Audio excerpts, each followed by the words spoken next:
Tele.tv. El Consejo Nacional de Egresados del Instituto Politécnico Nacional presenta Profesionistas por el Progreso, conducido por Marco Antonio Méndez Cuevas. Bienvenidos a un programa más de Profesionistas por el Progreso. En esta ocasión tenemos la entrevista al maestro Miguel Sabido, que es un ícono de la historia teatral mexicana. Entrevista realizada por la doctora Diana Marta Calleja, quien es una excelente entrevistadora. Bienvenidos ambos a este programa. Bienvenidos, soy Diana Marta Calleja, promotora sociocultural, una convencida que el arte es una de las más poderosas herramientas que tiene la humanidad, así como que sin el conocimiento de la historia, nunca existirían avances importantes en nuestra sociedad. Por lo tanto, hoy quiero invitarte a conocer el testimonio de uno de los más grandes genios creadores culturales de nuestro amado México, el maestro Miguel Sabido. Para el sitio web, el siglo XX, el siglo de oro de la cultura mexicana. En él se han presentado ya su testimonio múltiples protagonistas y testigos del milagro que fue el florecer de la cultura en el siglo XX, como son Elena Poniatowska, Margot Glatz, Jaime Labastida, Eduardo Matos Moctezuma, Alfredo López Austin, Beatriz Espero, Ignacio López Tarso y muchos, muchos más. Hablar de Miguel Sabido es hablar de un torrente de creatividad, trabajo y sobre todo amor a México. Su currículum abarca mucho más de 36 hojas, más de 50 premios nacionales e internacionales. Él es dramaturgo, teórico de la comunicación, activista por la defensa de las tradiciones ceremoniales mexicanas, vicepresidente de evaluación durante los años dorados de Televisa de 1970 a 1990. Entre las múltiples actividades del maestro Sabido, destaca el haber trabajado desde 1961 en el Patronato para la Operación de los Teatros del Instituto Mexicano del Seguro Social. Como director, nada más y nada menos del Teatro Campesino. Asistente de grandes maestros como Salvador Novo, Julio Prieto y José Solé. Director de coros de Giuseaca, de la mítica puesta en escena del maestro José Solé, Las Troyanas de Eurípides. Adaptador, productor y director de grandiosas puestas en escena que engalardonaron a los teatros del IMSS, como son El Avaro en el Teatro Hidalgo, Las Tentaciones de María Gaza en el Xola, Carlota Emperatriz y Las Mujeres de Troya en el Hidalgo, sus monumentales pastorelas en los diversos teatros que van desde el Tepeyac, Xola, Hidalgo, Guadalajara, Monterrey y muchos más de este instituto, el Seguro Social. Testigo y protagonista del gran momento de esplendor de los teatros IMSS. Hoy su testimonio. Maestro, bienvenido.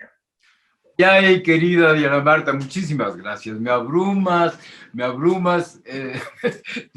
te lo agradezco muy, muy profundamente, realmente. Muchas gracias. Y sobre todo, darme oportunidad de hablar de una parte de mi vida que me es fundamental, que fue la que me convirtió en un profesional, que fue el Instituto Mexicano del Seguro Social, el patronato del instituto. A tus órdenes, amiga mía.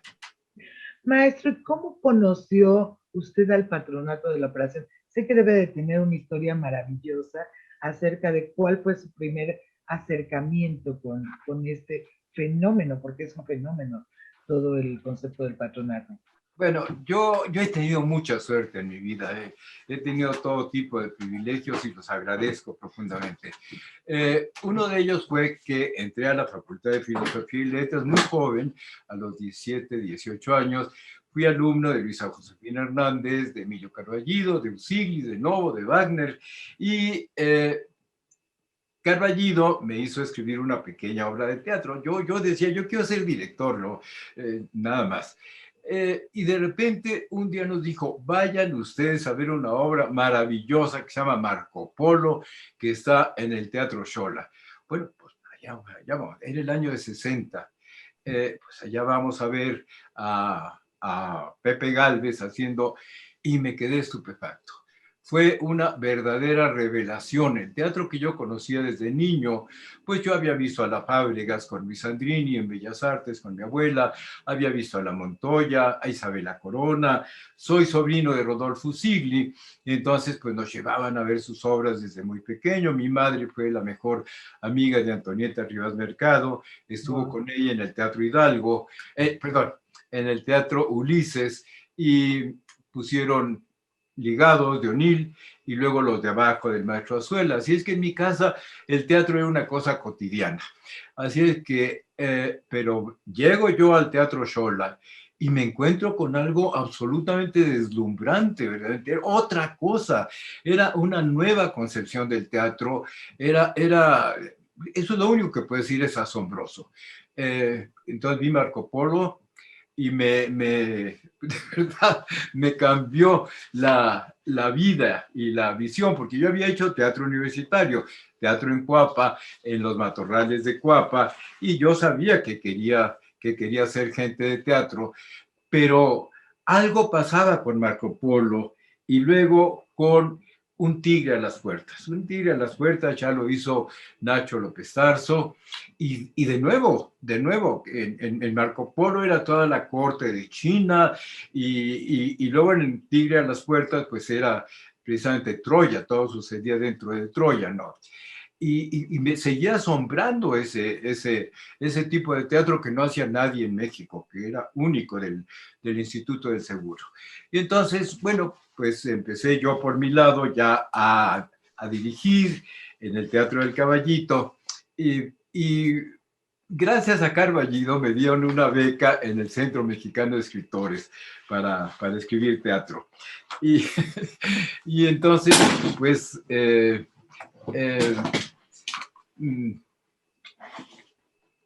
¿cómo podríamos decir? Redescubrí el oficio de escritor.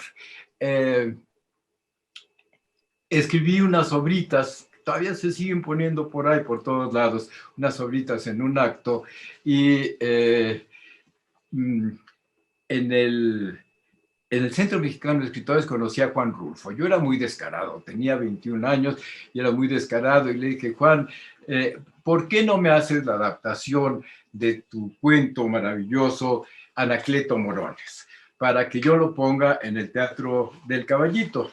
Y Juan, que era gentilísimo, realmente una persona maravillosa, me dijo, sí, cómo no, con muchísimo gusto, y me hizo la adaptación de su cuento de Anacleto Morones. Bueno, entonces lo puse en el Teatro del Caballito con 12 mujeres. Era teatro estudiantil solamente, ¿no?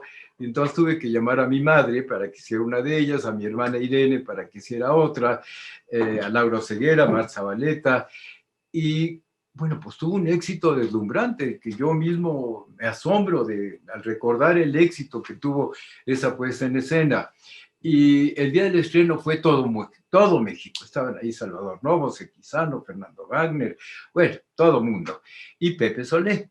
Entonces, cuando terminó, estaba con su esposa, Guillermina Peñalosa, una magnífica coreógrafa. Y entonces me esperó a la salida y me dijo, óyeme, estoy poniendo Las Troyanas en el Teatro Xola. ¿Querría ser mi asistente de director? Bueno, pues para mí fueron las palabras más gloriosas del mundo, eso de ser asistente de José Solé en el Teatro Xola. Y entonces dijo Guillermina, ¿tú dónde has estudiado? Le dije, pues en la Facultad de Filosofía y Letras, en la UNAM. Ah, me dijo, pues creo que deberías haber estudiado en el Circo Ataide. Yo me quedé muy desconcertado, dije, ¿por qué? Me dijo, pues ya verás, porque vas a tener que convertirte en domador.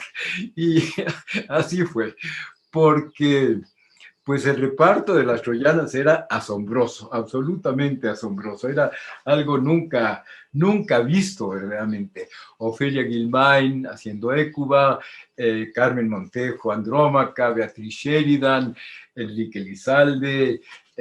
Aquí lo tengo, mira, aquí precisamente, aquí está y te lo voy a leer porque es histórico, ¿no? Era Enrique Lizalde, Georgina Barragán, Ofelia Guilmain, Claudio Bruch, Beatriz Sheridan, Erna Marta Bauman, Antonio Medellín, Meche Pascual, Lilia Juárez, Graciela Doring, María Carmen Vela, Mari Carmen Vela, Eugenia Ríos, Teresa Groguá, Patricia Morán, la gran estrella, Socorro Avelar, genial actriz, Alicia Quinto, Yolanda Chiani, bellísima, Adriana Roel, espléndida, Mónica Serna. Fíjate tú nada más qué reparto, ¿no? El coro estaba formado por puras estrellas, todas eran estrellas en ese momento. María Eugenia Ríos, Tere Grobois, Adriana Roel, que lo sigue siendo, por fortuna. Y bueno, yo estaba temblando, pero temblando verdaderamente. Entonces llego al primer ensayo, estaba el mítico transpunte que se llamaba Marte Gómez, y me dio mi libreto muy serio, era muy serio. Y pues yo me pongo paradito en el borde del escenario a leer el libreto. Y Ofelia Guilmain estaba sentada en la parte de arriba con unos pantalones blancos, precioso, un traje blanco estupendo, unas botitas blancas, pero sentadita como abeja reina ella sola. Y las demás troyanas estaban dispersas por el lunetario. Y yo estaba nerviosísimo realmente. Entonces entra María Eugenia Ríos, pero como emperatriz, verdaderamente, ¿no? Pues porque todas eran estrellas, todas, absolutamente todas. Y entonces dijo, ¿quién es el asistente del director? Yo levanté la manita y me dijo, tráeme una Coca-Cola, por favor, pero no fría, porque con estas voces maravillosas no me quiero quedar yo afónica. Y dije, mire, señora, yo soy el asistente del maestro Azar.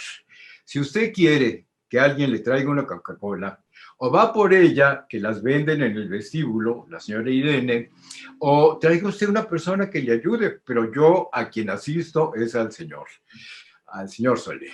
Y entonces Ofelia, que tenía un sentidazo del humor, pero maravilloso, empezó a palmear así, empezó a gritar, chicas, fijaros que no tenemos un asistente de director. Lo que tenemos aquí es un domador de circo. Y así fue.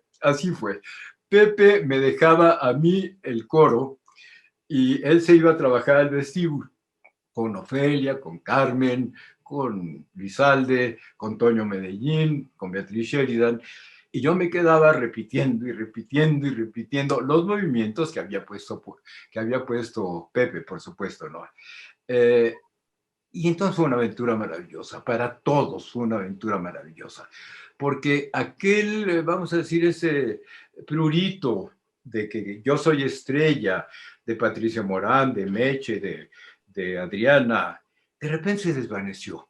Y todos nos convertimos en una sola unidad, que fuimos las troyanas.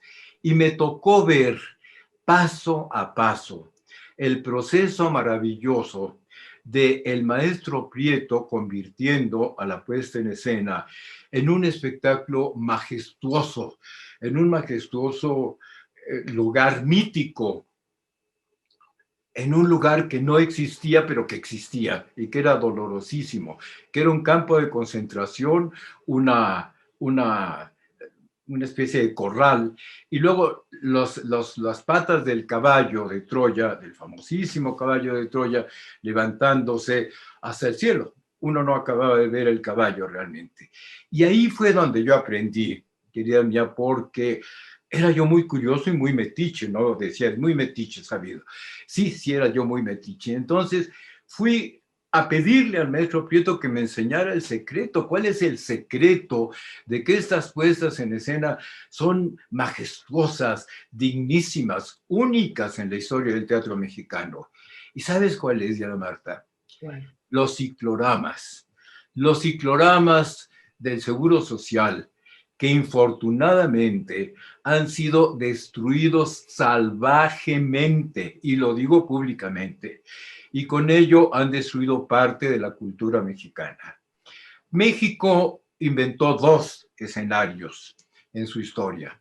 La capilla abierta del segundo nivel en el siglo XVI, Fray Pedro de Gante, con el teatro evangelizador en náhuatl, que suplía a la adoración en la pirámide, y los teatros del Seguro Social. México inventó ese local teatral. Desde la capilla abierta hasta los teatros del Seguro Social, México copia los locales europeos, los locales, primero los españoles, luego los italianos con los palcos y el famoso anillo de diamantes, pero los hermanos Prieto, Alejandro y Julio, inventaron estos locales que infortunadamente no son comprendidos en su manejo, porque en principio de cuentas el ciclorama te permite iluminar con lo que se llama luces de batería, luces de suelo. Entonces puedes iluminar de abajo hacia arriba, pero tienes también diablas que iluminas de arriba hacia abajo. Y entonces los cicloramas pintados en azul van adquiriendo una serie de tonalidades que vuelven míticas las obras. Y ahí está el gran secreto del Seguro Social.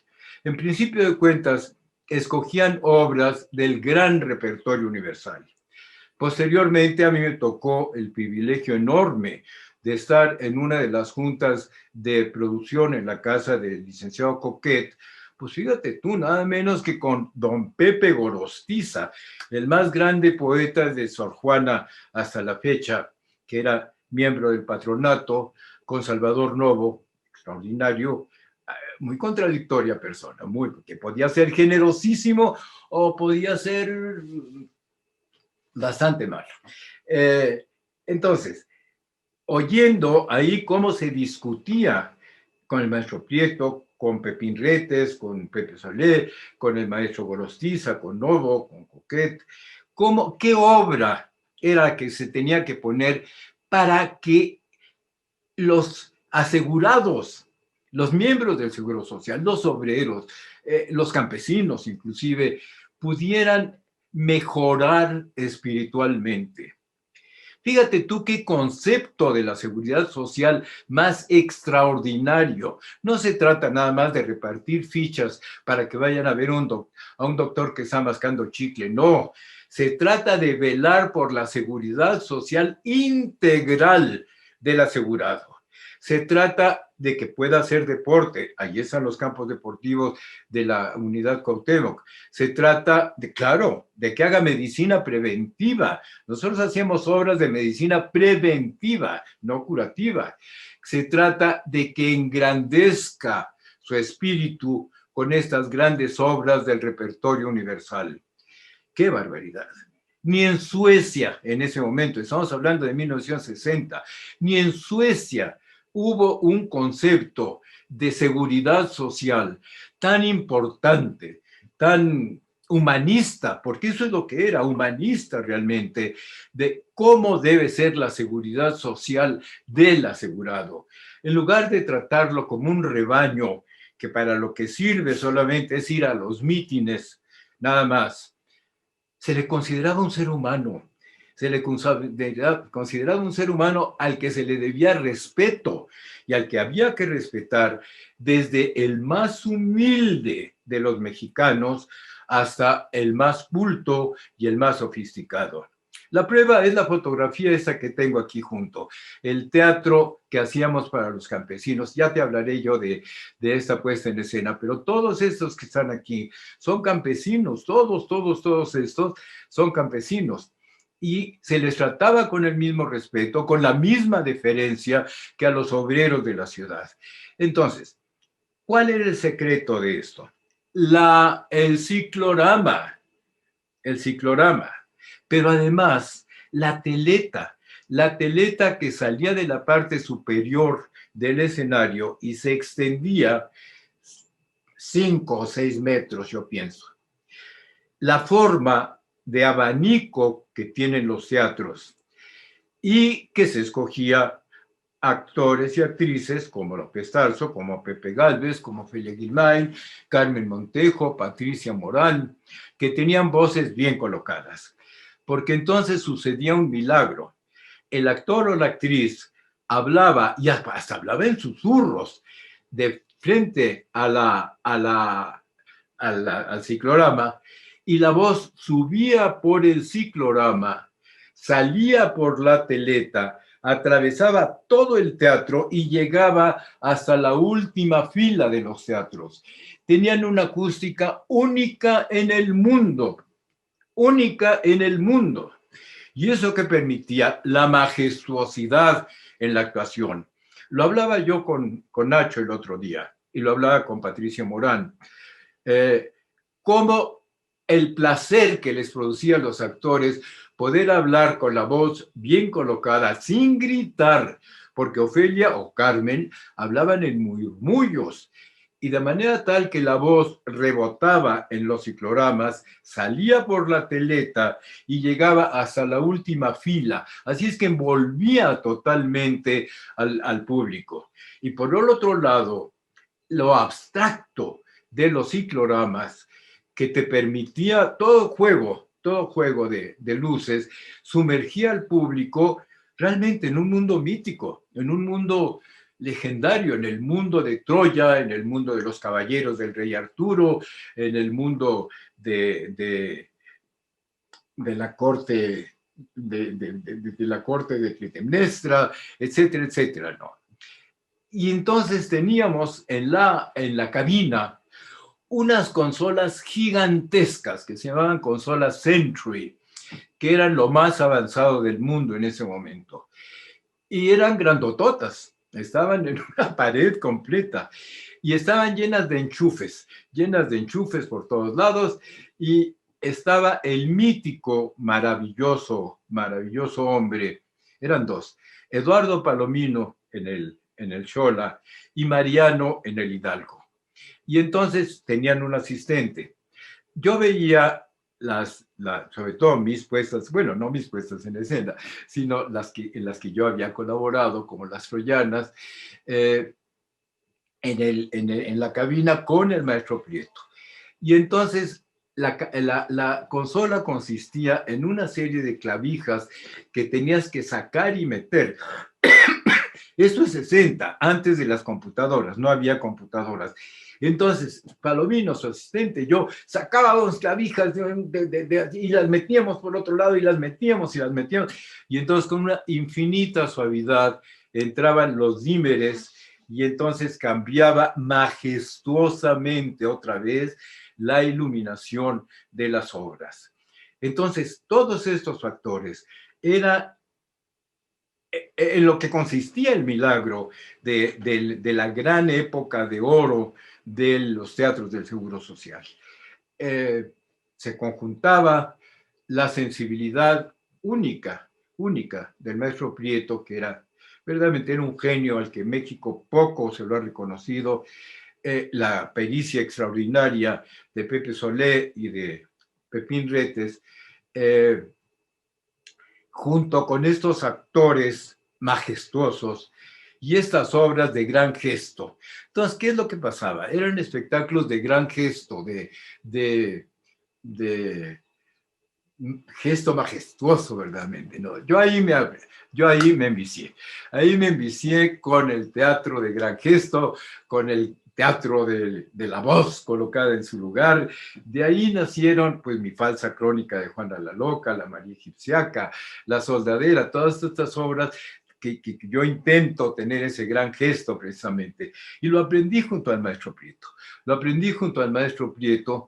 Porque cuidaba hasta el último detalle de la iluminación, hasta el último detalle del vestuario. Por ejemplo, hay una puesta en escena, Juego de Reinas, que aparentemente era muy sencilla, porque nada más era un tablero de ajedrez en que estaban Patricia Morán, Virginia Gutiérrez, Adriana Roel, eran las esposas de Enrique VIII, por eso se llamaba Juego de Reinas, y Pepe Gálvez era Enrique VIII. Y la escenografía era sencillísima, pero sencillísima realmente, ¿no? Perdón, se me olvidó una cosa, el telar del teatro. Yo oigo a los, bueno, vamos a decir, a los directores que se quejan de que los telares del Teatro Xola y del Teatro Hidalgo son muy chiquitos. Pues sí, claro que son muy chiquitos, pues porque si el ciclorama está abarcando todo el escenario completo, pues entonces queda poco espacio para el telar. Pero son tan altos, tan altos realmente, que entonces tú puedes meter piezas que entren suavemente en ese mundo mítico y los movimientos del telar, por ejemplo, en Cyrano de Bergerac. En Cyrano de Bergerac, el movimiento del telar era un prodigio de romanticismo, de emoción, de delicadeza.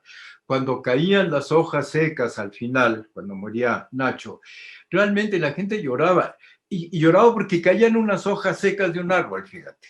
Pero era el ambiente que producía el ciclorama, la teleta que permitía que Nacho dijera sus últimos parlamentos en un murmullo y lo llenan hasta la última fila del teatro, y que el telar bajara con una gentileza enorme mientras cambiaba la luz también de una manera mágica. Así es que en los teatros cerrados, ese era el secreto de los teatros del Seguro Social, que se iniciaron las puestas en escena en 1960, aunque los teatros empezaron a construir 3 años antes. En 60 se iniciaron con el Tigre a las Puertas, sí. No, con Marco Polo y luego el Tigre a las Puertas. Y entonces ya habían pasado 7 u 8 obras a las que yo asistía devotamente. Yo era un admirador total del Teatro del Seguro Social, cuando Pepe Solé tuvo la infinita gentileza de pedirme que fuera su asistente de director. Y en que su mujer me preguntó si yo había estudiado en el Circo Ataide, y que Ofelia dijera: señora, chicas, este no es un asistente, este es un domador. Pero todos nos unimos alrededor de la figura de Pepe, que entendió maravillosamente bien la escenografía del maestro Prieto, y lo escuálido del vestuario, porque un vestuario escuálido, esa es la palabra realmente, con excepción de los vencedores. Ernamauta, que era Helena de Troya, salía lujosísima, Agamenón salía verdaderamente fantástico, los dioses que eran Barragán y Eduardo Elizalde también suntuosos, pero las prisioneras que estaban en el centro, pues sí, paupérrimas realmente, pero la majestuosidad de las patas del caballo, los cambios de luz, y además Pepe, bueno, no sé si fue Pepe o el maestro Prieto, puso una serie de extras muy robustos, vestidos con unas corazas, que estaban parados, sencillamente durante toda la función estaban paradas como vigilando a las mujeres. Pero al cambiar la iluminación del ciclorama, entonces volvían siluetas con su lanza en la mano y su escudo, siluetas guerreras, amenazantes, que pesaban sobre todas las mujeres que estaban hacinadas como en un corral, como animales en un corral. Y eso el público lo decodificaba perfectamente bien. La brutalidad de la guerra, la brutalidad de los soldados sobre las mujeres indefensas. Entonces, bueno, pero eso sucedía en todas las obras, eso sucedía en todas las obras realmente. Te decía yo de Juego de Reinas, que casi no había escenografía, pero qué trajes llevaban Patricia Morán y Virginia Gutiérrez y Adriana. Adriana está viva y Patricia también, por fortuna, y Virginia también, por grandísima fortuna, la gran Virginia Gutiérrez, que ellas pueden dar fe. Debe haber sido muy difícil actuar con esos trajes tan importantes. Esa es la palabra, importantes. El Teatro del Seguro Social era importante.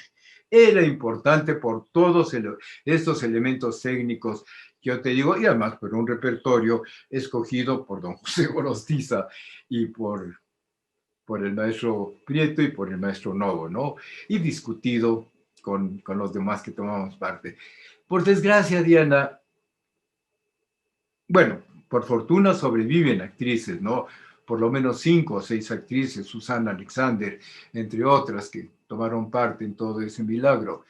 Pero pues ya no, de los directores y de los técnicos, pues ya yo soy el único sobreviviente. Infortunadamente, pues no se hizo esto que tú inventaste de dar un testimonio, que hubiera sido maravilloso que Pepe Solé hubiera dado su testimonio, y Eduardo Palomino. Eduardo Palomino, al describir cómo se manejaban esas consolas milagrosas, las consolas Century, ¿no? Así es que, bueno, esa es la... Y luego, si quieres, te voy enumerando.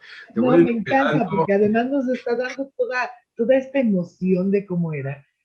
Qué importante, porque yo veo que efectivamente en los teatros ya no hay esa capacidad de sonido para los actores.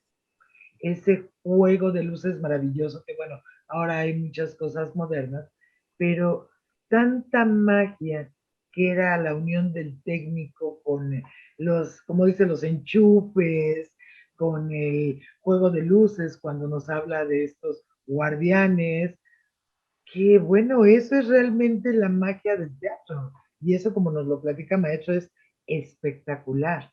Ahora, todo este concepto, todo el patronato, se gesta precisamente, y aquí estamos viendo una imagen de ese teatro, en el Teatro Julio Prieto, ¿no? Antes Xola.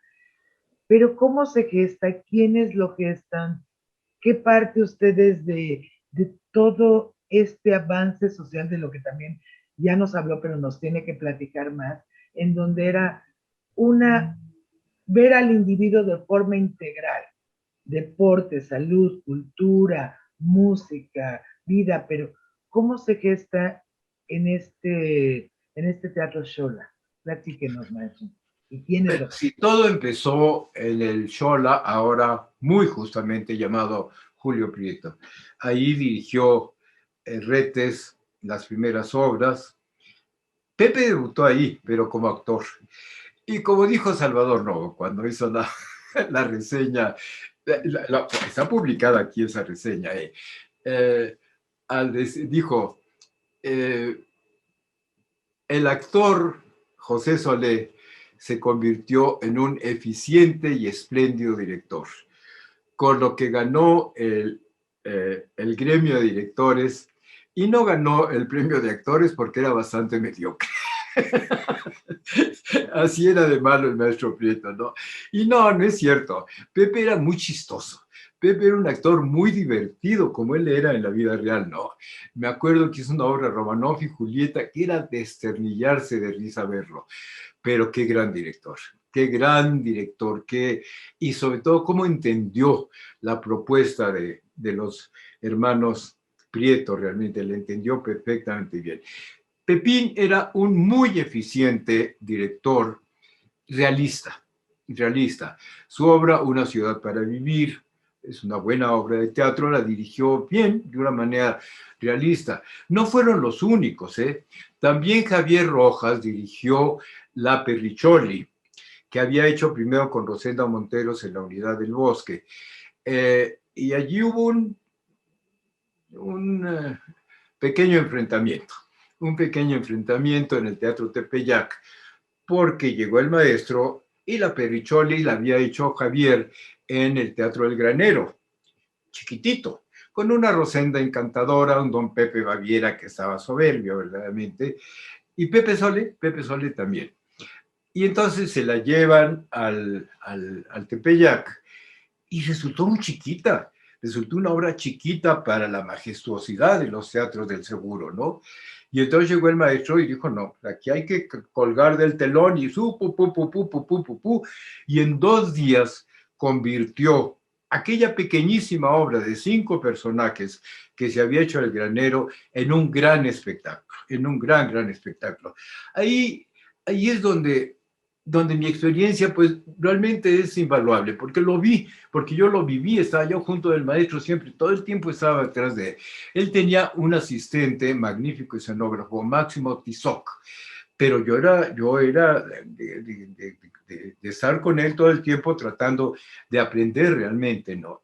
Y del Xola, pues ya se inauguró el Hidalgo, y de repente, mi vida, ese concepto, eran 40 teatros cerrados en toda la República, 40 teatros cerrados, y se hacían giras, por ejemplo, en Guadalajara, en el Parque Agua Azul, se puso Edipo Rey para 10,000 personas, 10,000 personas que guardaron silencio, pero maravilloso todo el tiempo, y transcurrió la tragedia con dignidad, con majestuosidad. Eso era seguridad social. Llevarles Edipo Rey a 10,000 personas que nunca habían ido al teatro y que lo disfrutaban realmente. O las troyanas en el auditorio.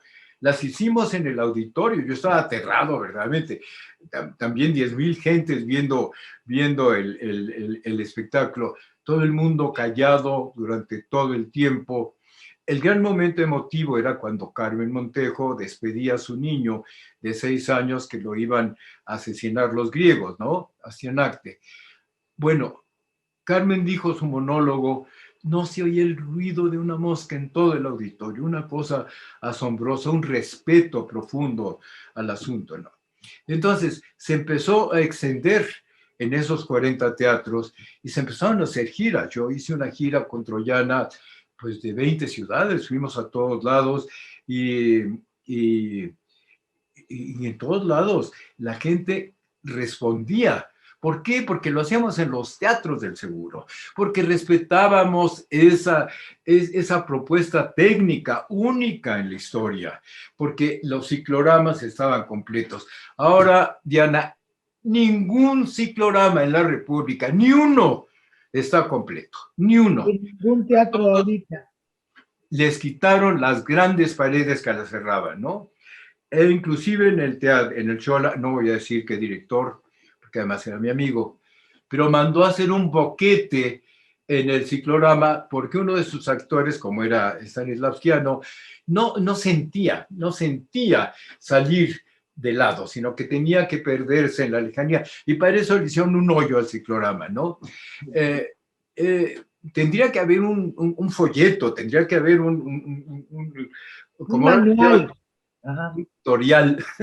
Un tutorial para explicar todo eso que el maestro Prieto tuvo la gentileza de explicarme antes de que yo me muera. Tengo 83 años, querida mía, así es que qué bueno que bueno, sí. Aquí ya tendríamos un compromiso, maestro, porque mire, si a Bellas Artes también le causaron un problema de sonido, yo creo que las nuevas generaciones teatrales sí necesitamos un manual, y un manual que usted nos haga no sé, en una presentación como esta, que nos vaya explicando paso por paso, que sepamos cómo era, así como esta historia que ahorita nos lo está platicando como historia, pero que nos la dé, que nos la regale como un proyecto para que la gente pueda entender por qué es el ciclorama, que no es un adorno, por qué se manejan las luces de tal forma. Por ejemplo, usted hizo los coros, como lo habíamos comentado, que nunca se ha vuelto a ver ni esas puestas en escena, y qué lástima que yo no puedo escuchar esos magníficos coros, pero que la gente realmente no odiaba al teatro griego como ahorita algunas presentaciones que se han hecho, sino los amaban a ustedes. La gente, como dice, había un silencio. O sea, ¿qué fue dirigir esos coros, maestro? ¿Qué fue? Casi te podría yo recitar aquí las coplas de Jorge Manrique. ¿Qué se hizo el rey Don Juan? Los infantes de Aragón, ¿qué se hicieron? No sé, no quiero hablar mal de nadie. Yo nunca hablo mal de nadie, porque no sirve de nada. Lo único que hago es lamentarme profundamente cada vez que voy. Bueno, no, ¿para qué hablo de eso? No, maestro, platíquenos por eso. Yo lo que le decía es, hagamos una entrevista exactamente como proyecto exacto de De cómo acuerdo, yo manejar soy, los cicloramas, y por otro lado, que era manejar esos maravillosos coros de las troyanas, que eran monumentales, o de Egipciaca, o sea, qué impacto tenían en el público, cambiando de tema. pues te decía yo al principio que yo he tenido muchísimos privilegios, muchísimos. Y bueno, pues uno de los grandes privilegios fue dirigir a María Douglas, aunque también dirigía a Isabela Corona, a Ofelia Guilmain, a María Teresa Montoya, a Carmen Montejo, a Alma Muriel, bueno, a todas, porque me gustan las actrices de gran gesto, ¿no? Eh, Fue un privilegio, realmente un gran privilegio, trabajar con María. María era un caso único, verdaderamente. María vivía para su instrumento. Ella decía, mi instrumento es mi cuerpo. Entonces ella vivía, teniendo la voz maravillosa que tenía, eh, practicaba 4 horas diarias sus resonadores, su respiración, sus entonaciones, 4 horas diarias realmente. Era prodigiosa. La primera vez que yo la vi fue en Bellas Artes, cuando tenía yo 7 u 8 años, haciendo Juana en la Hoguera, dirigida a la Orquesta Nacional por Carlos Chávez. Y ella llevaba una túnica blanca y tenía las manos atadas en un poste, porque es el momento, Honegger la sitúa en el momento en que la van a quemar. Y era un instrumento musical. El maestro le daba indicaciones con la batuta exactamente igual que a cualquier instrumento musical. Entonces, imagínate tú nada más. Bueno, cuando fuimos a Monterrey, al terminar María Egipciaca, el público estaba tan entusiasta que se subió al escenario y la levantaron en hombros para dar vuelta en el escenario, como un torero, fíjate. Y ella gritaba, que me bajen, Miguel, que me bajen. Era un prodigio, era única, era única. Entonces, a todas estas mecánicas que me enseñó el maestro Prieto, se une la voz de María, que yo con la imagen de Juan en la Hoguera, pues le puse una tuniquita blanca también y hacía que no se moviera en el escenario, cosa que llamó la atención mucho porque pues nunca interactuaba con los 12 monjes que estaban con ella, ¿no? Entonces, pues imagínate nada más, la habíamos hecho, la egipciaca, en el interior de la iglesia de San Diego, allí en la Alameda. Y sí, con mucho éxito, habíamos dado 12 funciones, pero eran 80 personas. Entonces, imagínate nada más, de repente vamos a representar a la UNAM, porque los dos éramos maestros de la Facultad de Filosofía y Letras. Llevamos la representación de la UNAM a la Olimpiada Cultural, caray, donde estaba lo mejor del mundo, lo mejor del mundo. Estaba Grotowski, estaban, bueno, todo el mundo. Y viene el día del estreno. María era un ser muy trémulo, muy, muy trémulo, tanto así que se suicidó, ¿no? Y entonces tenía pánico de no ser aceptada, de que no le gustara a la gente su trabajo. Y estaba temblando, literalmente temblando antes de que abriéramos el telón. Y yo le digo, María, no se preocupe, va a venir muy poca gente, pues porque esto es la Olimpiada Cultural, no va a venir mucha gente. Abro el telón desde la cabina y el Teatro Xola repleto hasta la última butaca. Bueno, entonces pues, empieza María, da una función soberbia, y cuando termina es un griterío. ¿Y sabes quién era el que gritaba más? Yo que lo había visto desde la cabina, porque el prodigio de María, pero con el prodigio de todos los recursos bien utilizados del Teatro Xola. Bueno, el propio Grotowski me dijo, este es uno de los espectáculos más hermosos, más exquisitos, más maravillosos que yo he visto en mi vida realmente, ¿no? Así es que fue el gran talento de María, pero el gran talento de Julio Prieto también, ¿no? Fue una puesta en escena única, dimos 200 funciones agotados, siempre con aplausos de pie. Y pues a tu pregunta respondo, yo amo el Teatro Xola, lo amo profundamente, lo conozco palmo a palmo, viví momentos gloriosos en el Teatro Xola, porque pues he puesto mis obras ahí. Bueno, y al Hidalgo también. En el Hidalgo puse El avaro con López Tarso, que es una comedia, es una farsa, de hecho, ¿no? Y cuando lo fui a ver y le dije, Nacho, quiero que hagas El avaro, me dijo, yo soy un actor trágico, Miguel. ¿Cómo te atreves a decirme que haga yo esa payasada del avaro? Le dije, tú eres un actor, punto, y ya. Entonces vamos a hacerla. Y la hicimos. Y fue el grandísimo éxito de López Tarso haciendo comedia. Se descubrió a sí mismo como un fantástico, fantástico actor cómico, verdaderamente. También estuvimos 300 representaciones agotando siempre. Entonces, ¿cómo no amar esos teatros, querida mía? ¿Cómo no amar el de Guadalajara, el de Monterrey?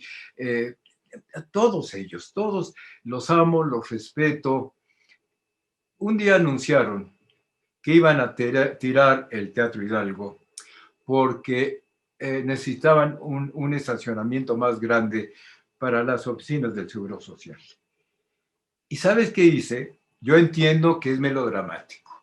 Yo entiendo, se burlaron de mí inclusive en algún periódico, pero fui y me encadené a las rejas del Teatro Hidalgo. Y yo dije, aquí, para que entre un albañil, tiene que pasar sobre mi cadáver, punto. Entonces, claro, llegó la prensa, me sacaban fotografías y pues ya reconsideraron y no tiraron el Teatro Hidalgo, lo que hubiera sido verdaderamente una monstruosidad, porque todavía los cicloramas de los otros teatros, si hubiera algún funcionario sensato que entendiera para qué son, pues los se pueden reconstruir, porque las partes que tiraron son las de madera. Pero imagínate si hubieran tirado el edificio. O en el Teatro San Jerónimo, que también me habla uno de los técnicos que me querían mucho, gracias a todos ellos. Dice, Miguelito, van a tirar el ciclorama. Dije, ¿van a tirar? Bueno, no puedo decirte la palabra. Pero lo entendimos, maestro. Me fui al San Jerónimo y me le menté la madre al arquitecto y hasta el último albañil. Y dije, esto no se tira porque no se tira. Y entonces me dijo el arquitecto, pues, ¿qué son de ustedes? Le dije, sí, fíjese. Sí, señor, son míos, son mi entraña, son mi carne, son mi sangre. Aquí aprendí a hacer teatro, aquí aprendí a ser un profesional y claro que los voy a defender hasta el último día de mi vida, ¿no? Definitivamente, maestro, porque usted es un eje social, cultural importantísimo en México. Y le quería preguntar, maestro, oye, es que todas estas historias de verdad que son maravillosas. Pero le quería preguntar algo.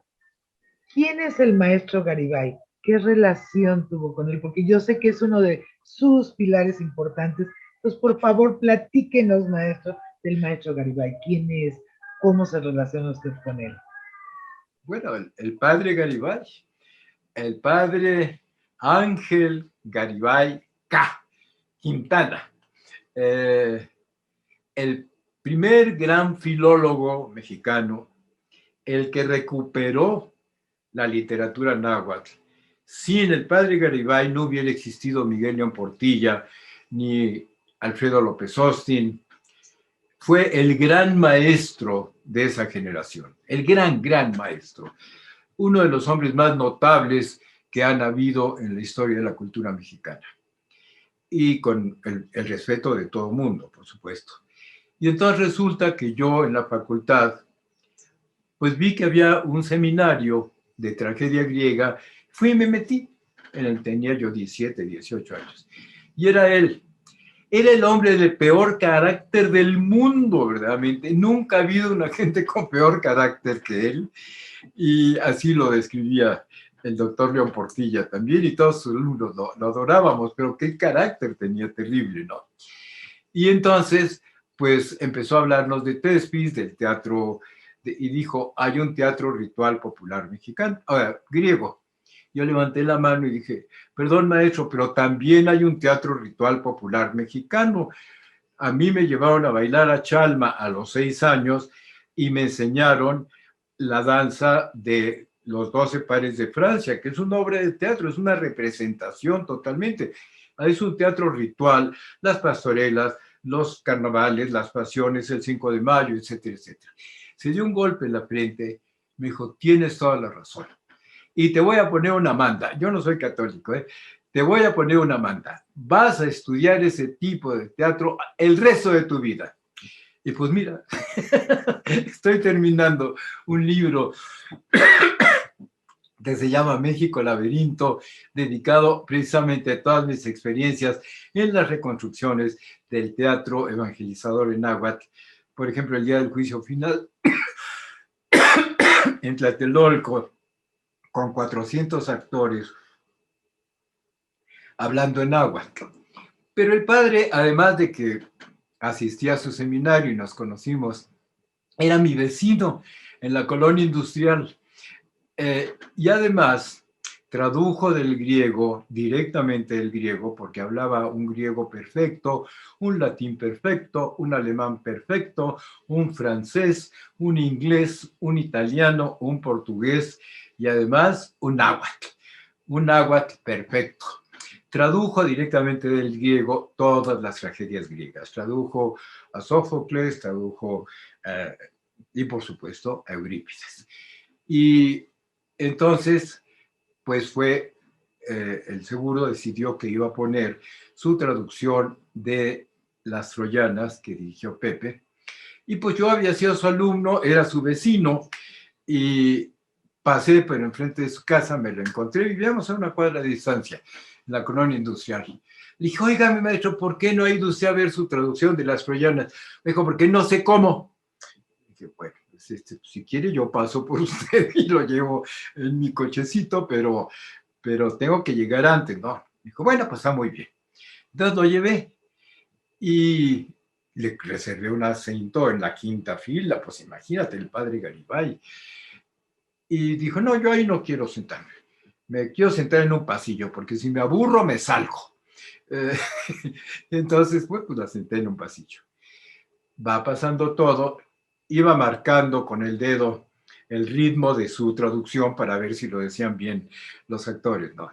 Y de repente entra Carmen Montejo a decir su prodigioso monólogo, pero prodigioso verdaderamente. No había un espectador que no soltara las lágrimas al terminar el monólogo de Carmen, ¿no? Y bueno, pues dice el monólogo, y el padre Garibay saca un paliacate rojo y se suena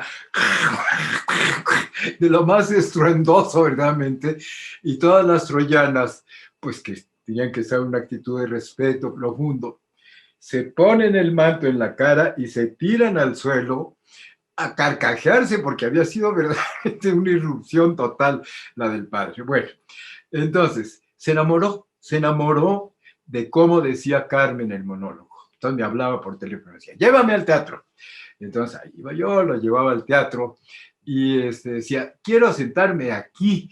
Carmen decía el monólogo, Pepe lo había puesto en el primerísimo término, pero al extremo derecho. Y pues estaba cerca del público, pero alejada en el extremo derecho. Entonces el padre pedía que lo sentara yo exactamente enfrente de Carmen, estaba a 2 metros de Carmen, ¿no? Y cada vez que iba y que oía a Carmen se ponía a llorar, sacaba su paliacate y se sonaba, ¿no? Entonces yo un día le dije, le hacían bromas a Carmen, decía, ese viejito verde que está enamorado de ti, y Carmen decía, por favor, es un sacerdote, yo soy católica, me hacen favor de guardarle respeto. Y un día se me ocurre la idea de que le dije a Carmen, oye, el padre te adora, ¿por qué no vamos a verlo para que te conozca personalmente? Entonces me dijo Carmen, ay, claro, cómo no, con muchísimo gusto, ¿no? Entonces fuimos, salió con un sombrerito muy, muy anticuado, pero muy adecuado para un sacerdote. Llegamos a la casa del padre. Toqué, salió una señora que medio le ayudaba, porque era el hombre más misógino del mundo. Nunca ha habido nadie más misógino que él. Verdaderamente una cosa que uno no daba crédito, que un hombre tan culto, tan importante fuera tan misógino como era él, ¿no? Aztele.tv.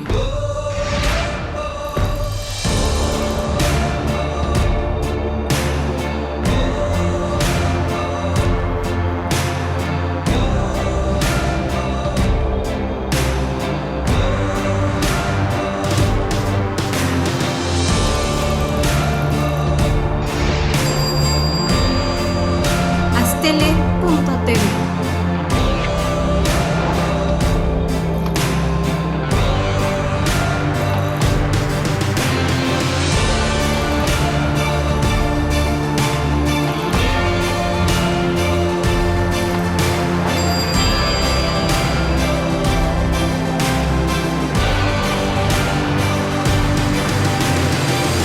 Aztele.tv.